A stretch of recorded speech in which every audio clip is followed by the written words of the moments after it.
وحی کا آنا اور پھر رک جانا۔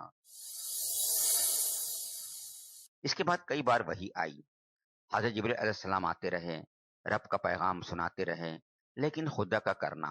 کچھ دنوں بعد پھر وہی رک گئی۔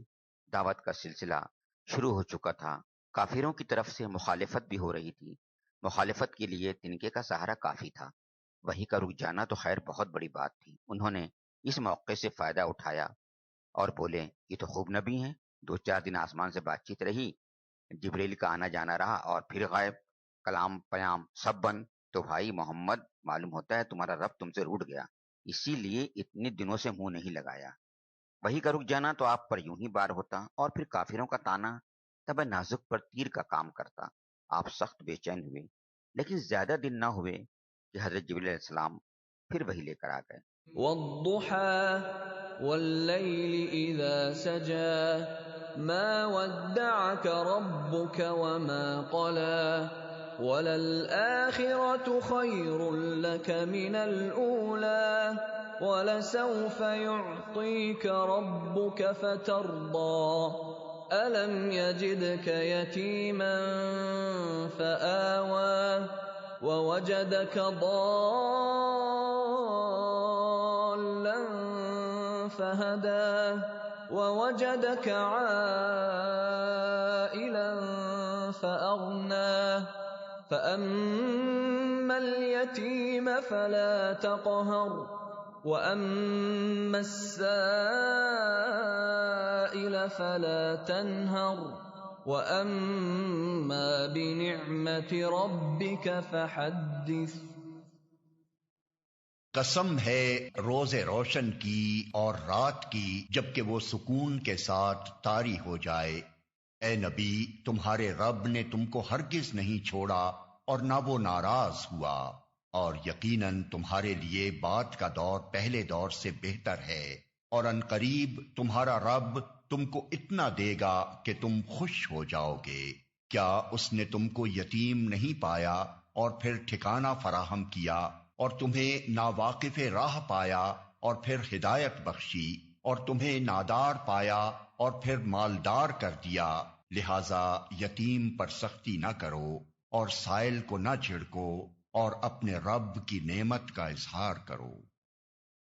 اللہ اللہ، خدا آپ سے ناراض نہیں ہوا، ناخوش ہو کر چھوڑ نہیں دیا، بلکہ رحمتوں سے ڈھانپ لیا، نعمتوں سے نہال کر دیا۔ اب وہی برابر آنے لگی، آپ کے پاس حضرت جبریل علیہ السلام آتے ہیں، آپ کو اللہ کی آیتیں سناتے ہیں اور بتاتے ہیں کیا کریں، کس طرح کریں۔ حضرت جبریل علیہ السلام نے بتایا کس طرح وضو کریں، کس طرح نماز پڑھیں۔ ایک دن آپ مکہ کے بالائی علاقے میں تھے، حضرت جبریل علیہ السلام آئے، آپ کے سامنے وضو کیا اور بتایا جب نماز پڑھنی ہو تو اس طرح پاک ہو۔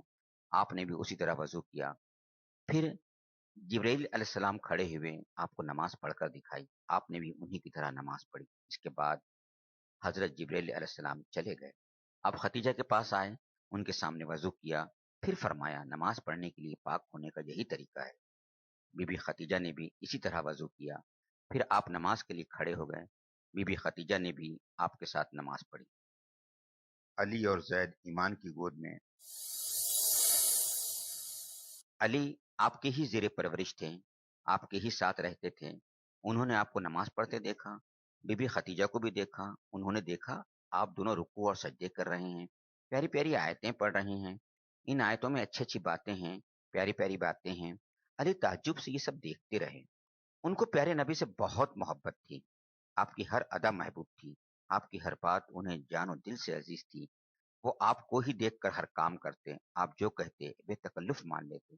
لیکن آج تو میں یہ پہلی بار دیکھ رہا ہوں، اور کبھی تو آپ اس طرح سجدے نہ کرتے تھے، اتنی پیاری پیاری آیتیں بھی میں نے آج ہی سنی۔ علی گہری سوچ میں پڑ گئے، آپ نماز سے فارغ ہوئے تو پوچھا بھائی جان یہ کیا ہے؟ حضور نے جواب دیا یہ اللہ کا دین ہے، اسی دین پر چلنے کا اللہ نے حکم دیا ہے، اللہ کے جتنے رسول آئے سب یہی دین لے کر آئے۔